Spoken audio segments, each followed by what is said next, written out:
Thank you, sweet Jesus, for Backyard Ballistics finally making a video calling out the fake videos on restoration of firearms and restoration of other stuff as well.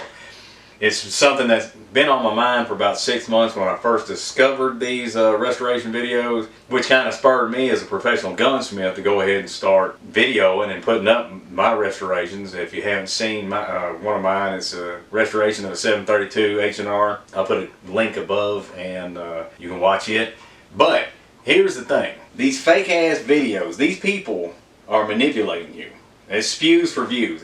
Like he said, anytime there's money to be made, there's going to be people who are going to be manipulative, and the problem with that is, I'm not saying don't watch the video.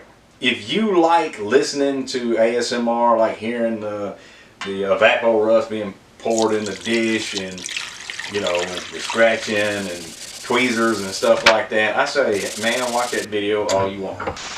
But if you're truly coming there to see a restoration, and you're looking at the thumbnail, and the thumbnail's like, God, how could you possibly restore that? Well, let me tell you, you can.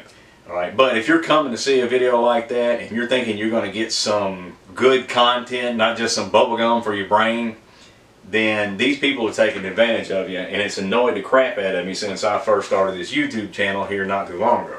So, one of the things I'd like to also touch on that he brought up is the difference in the type of videos, and how he pointed out you got the strong fakes and you got the mild fakes. But I'd like to throw in another category, and that category is amateur night. Alright? And so what you got is, you've got thumbnails you look at, they look like this, and these are obviously strong fakes, but somebody who, I mean, you can tell. If you see green corrosion on steel, well, that's obviously fake. Only copper rust, well, not really rust, corrodes, use the right word, green. You know, if you see any other color other than red, orange, or black, and the black is actually where the red has been rubbed so much by the hands and stuff like that, that it kind of blackens the steel a dark reddish color, and also known as patina. Now, if you don't see something like that, if the scale on it is so thick it looks like somebody took croutons and crushed them up and put chocolate syrup on top of that pistol and sprinkled it on there, and I'm telling you, that's a bullshit. It's a load of crap.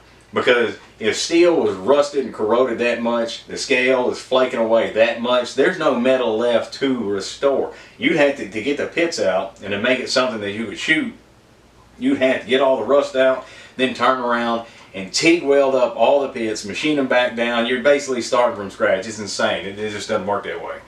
And just like he said, there's people on these channels, they're making a shit ton of money, lying to y'all and manipulating, and they're buying newer guns, either putting, you know, paints and stuff like that on there to make it look worse than it is, or they're, you know, forcing it to be worse than it is or something. Okay, so those are strong fakes, just like he said. Now the mild fakes is somebody taking the gun and corroding it and rusting it and causing whatever issues that they're restoring forcefully, on purpose. They're taking a gun that's in nowhere near that condition, forcing it to be that way. Now, and he pointed out that you know, there's some knowledgeable content that you can gain from that, because they do force the corrosion, but they go ahead and restore it like they're supposed to. Now, at least when you're watching that,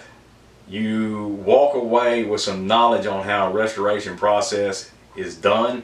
You also get to see what the finished product is in a professional manner. Now, is it bad? Like I said, you gain something when you walk away at the end of the day. Now, the third one that I thought should be put in there myself is the amateur night. And that's where you've got somebody who has no clue what they're doing. They're restoring the gun. Like I said, restoration is return it to close to factory original or slightly customized to make it a little bit better. But and when you watch them, you're going to be able to tell. When they start breaking out the cold blue ain't even real blue, and it's only used to touch up scratches. They start bringing that out. I mean, it can't even handle marks. It rubs off quick.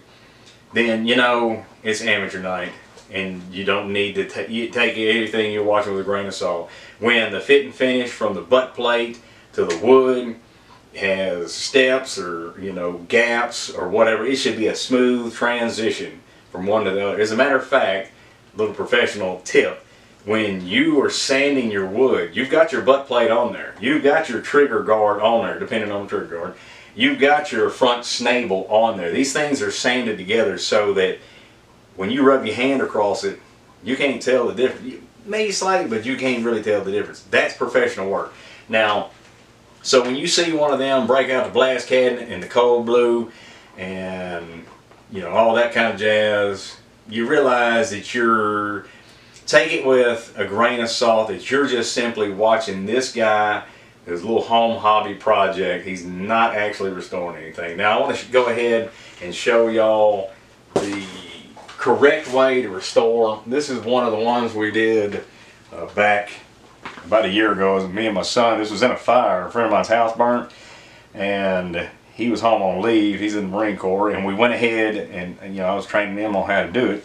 And so you can see that this is the original grips. We just sanded off all the burnt part and re-established the checkering. This was pitted up pretty bad because when they put the fire out, you know, it's set in water. We sanded all that out, most of it, 90%. There's a few spots, but you don't always get them all out. And this is true professional hot caustic salt bluing, done in a bluing tank.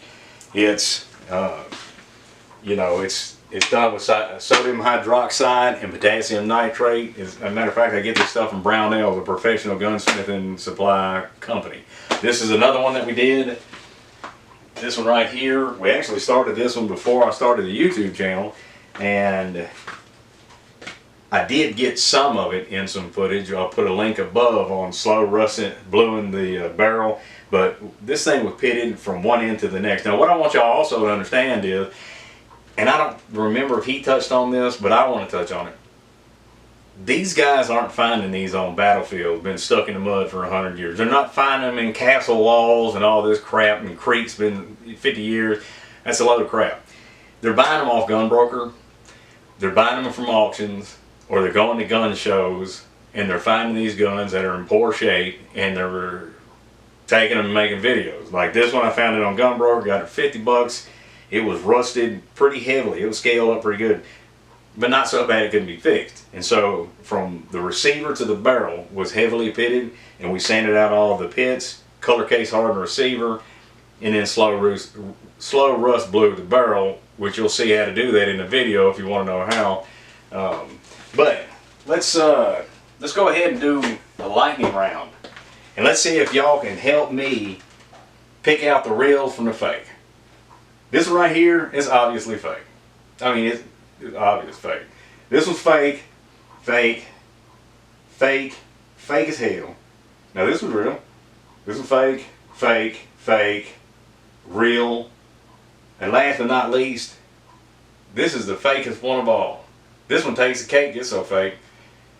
That's an airsoft gun. It's not even, plastic don't rust. That's something you need to pay attention to. You start seeing something that's heavily rusted and it's not even made of a component that can rust, it's fake. And these people are just taking your time and wasting it.